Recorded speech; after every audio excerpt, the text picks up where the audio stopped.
good morning, good afternoon, good evening, depending upon when you will view this message. I pray that everyone is well on today. I just wanted to jump on and give us a tidbit on today, again, regarding leadership. And y'all, again, this is going to fall into the category of one of my peeves. There is such a culture, and there has been for quite some time, where people say you're just being too negative or you are always negative. There are multiple sides to that coin, but I'm only going to address the one that pertains to leadership today. We have to be leaders that across the board and overall we look at our leadership, and just because someone is pointing out something that we may not consider a good thing or a favorable thing, or is telling us that something may be wrong or something may be off, or there may be something that we may need to look at in our leadership, does not mean that they are being negative. This goes back to having the right people around you. You cannot have people around you who are always yesing you and telling you that you're doing such a good job and everything is on point and everything is copacetic and everything is going well, when in actuality there may be flaw and there may be error and there may be things that are out of sorts. Don't always push people into the category of being negative or being a hater because they are presenting something to you that someone else may not have presented, or someone else may have, and you did the same thing to them. A good leader considers all, whether they agree with it or not.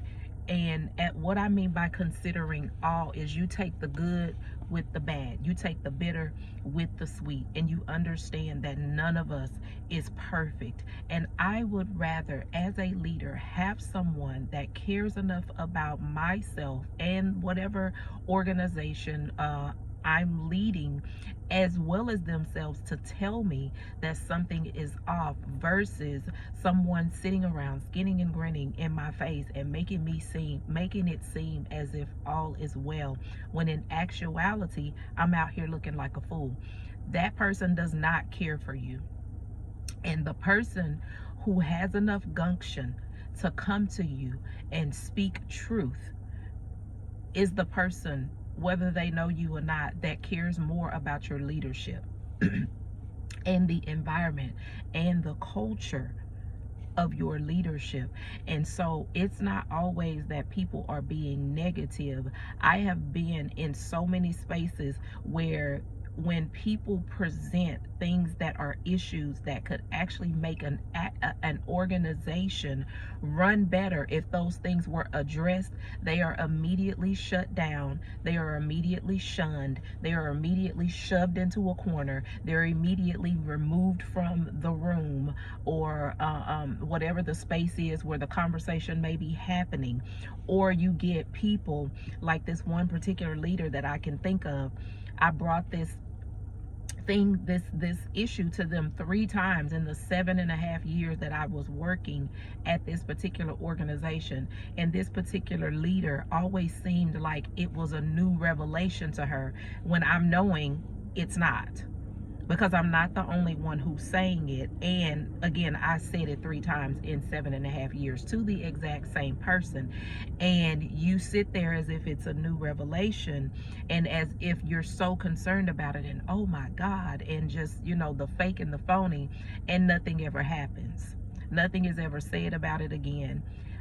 But what I noticed is, I was only invited into the room 3 times in 7.5 years.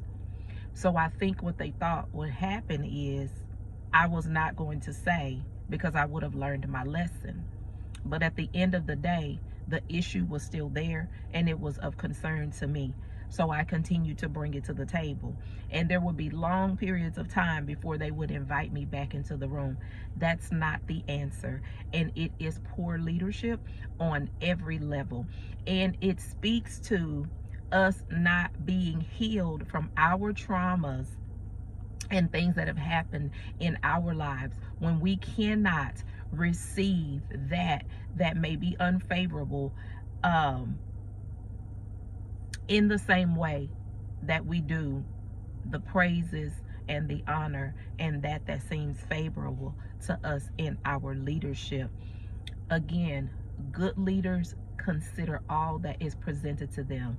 What that means is, it doesn't mean that I was right, but what it does mean, as a good leader, there should have been some effort put forth to investigate, at least bare minimal investigate what was being presented, especially after the second and the third time that this same thing has been presented by this same person. And let me say, this was in 7.5 years I worked in 3 different departments, and the issue was the same across the board. This was not an issue of a person. This was an issue of the system. And this leader did not care enough about what she was leading in to investigate, to consider that some parts of this so-called well-oiled machine could potentially be broken. And so as a good leader, we have to consider all, whether it's truth or non-truth. And so that's my tidbit for today. Again, that falls into one of my peeves. We want to be good leaders and steward what God has given us well, because leadership is a God-given thing. It is absolutely a God-given thing for us to lead, and it is a privilege for us to be able to do so. Thank you all so much for your time. I pray that you have a blessed and prosperous day in the Lord. Until next time.